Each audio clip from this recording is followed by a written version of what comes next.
compared to IEW 23 and 24, this one will have 65% higher exhibition space, which will here be 28,000 square meters.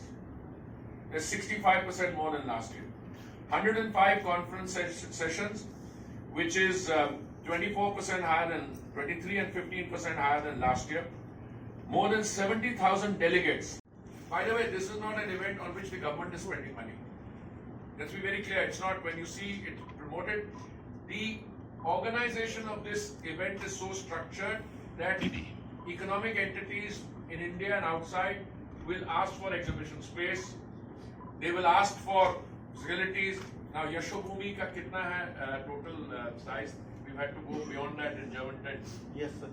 This is in fact, Yashobhumi is fallen short in terms of the infrastructure. In terms of the infrastructure. So we've had to. We chose the biggest, but Yashobhumi is fallen short, so we put exhibition space outside. Now, I'll just give you some other statistics. The growth in participation of international speakers in strategic conference IEW,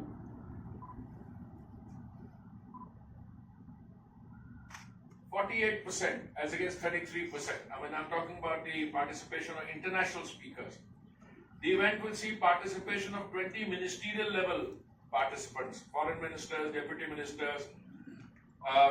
We have them from Qatar, UK, Russia, Brazil, Tanzania, Venezuela, heads of international organizations, head of OPEC, IEF, IEA, so on. 90 CEOs from Fortune 500 energy companies.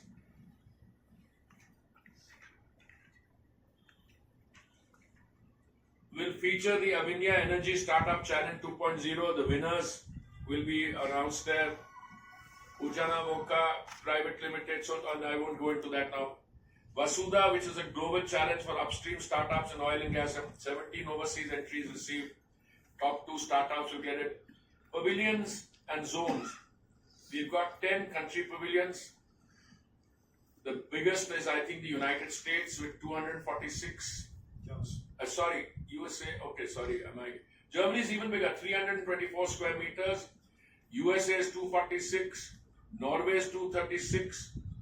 A lot of them at 150, 156, and 2 countries with 48, Canada and Denmark. So 10 country pavilions will be there.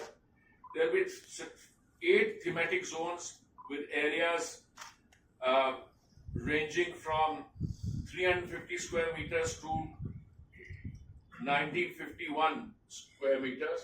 They'll cover petrochem, India net zero, hydrogen, oil, renewable energy, biofuels, make in India, CGD, LNG ecosystem. The SIAM is setting up a sustainable mobility pavilion under the theme people-centric mobility ecosystem. They are going to showcase 15 models of cutting-edge technology for 2W, 3W, 4W vehicle categories demonstrated by 10 equipment manufacturers. And some of the innovative exhibits, I'll request the secretary to list them and also give his comments, then we'll open up for questions. So, some of the things which definitely if you are able to take out some time, we would recommend that you go and visit. At the ONGC Pavilion, there is a simulation game to understand deep sea operations of remotely operated vehicles, which is called ROV. To see how they go deep inside the oceans, how they fix things if a platform is not working, if something has to be done down below, what is to be done. HPCL's first indigenous 500 watts solid oxide fuel cell system, that would be on display. They're also showcasing what they call HP Accelerate, which basically is a flex fuel conversion kit. There was a lot of interest in terms of understanding when higher blends of ethanol come in petrol, what do I do with existing vehicles? Can I retrofit them? So this is something which may be of interest, that how do you do a flex fuel conversion kit?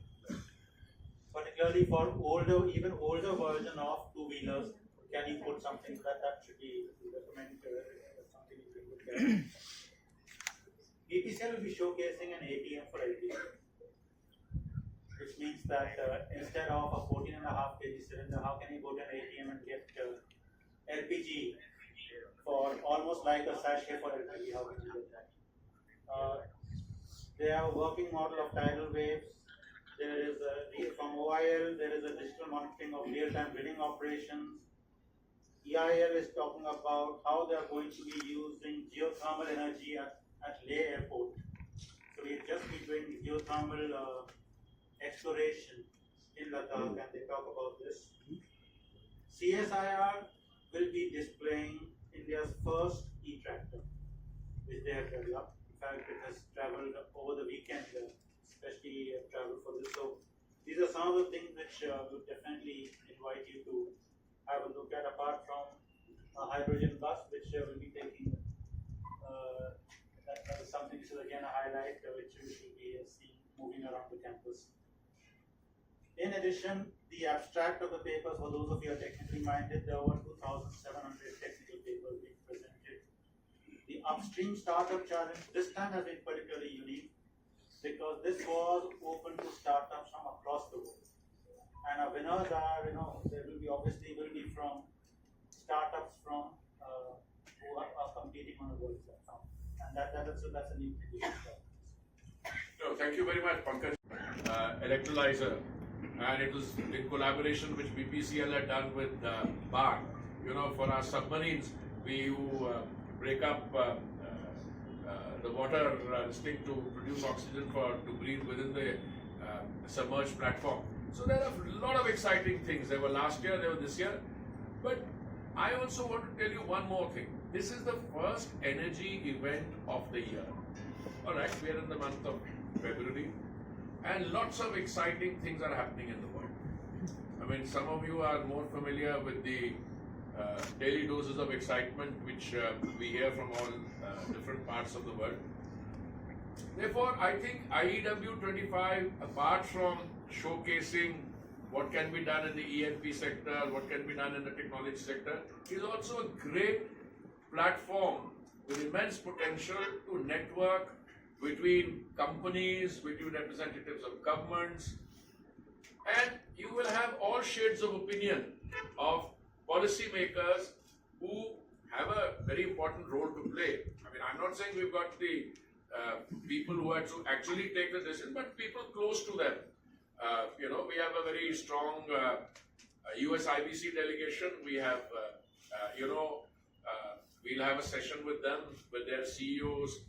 We have people from UK, the energy secretary there. We have from Norway. We have from the Middle East, Qatar. We have other places, and we have the Russian delegation here also.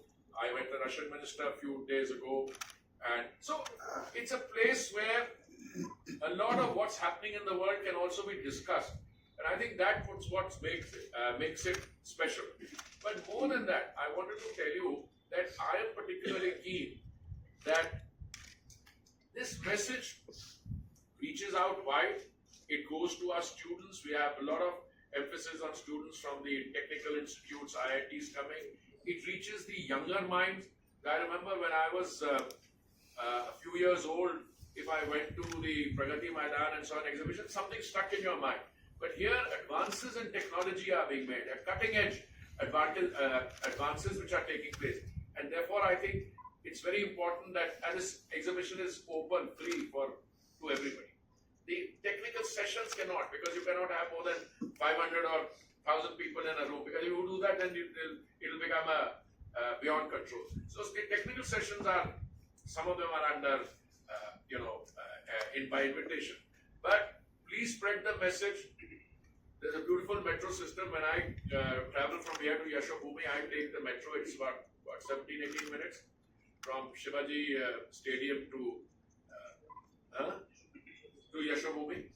So thank you very much. I think in terms of providing you a teaser, if I can call it that, a long teaser, but we'll be happy to answer any questions. We have a little time before I start my next session, so please feel free to ask questions. Rajiv will moderate it. Identify yourself and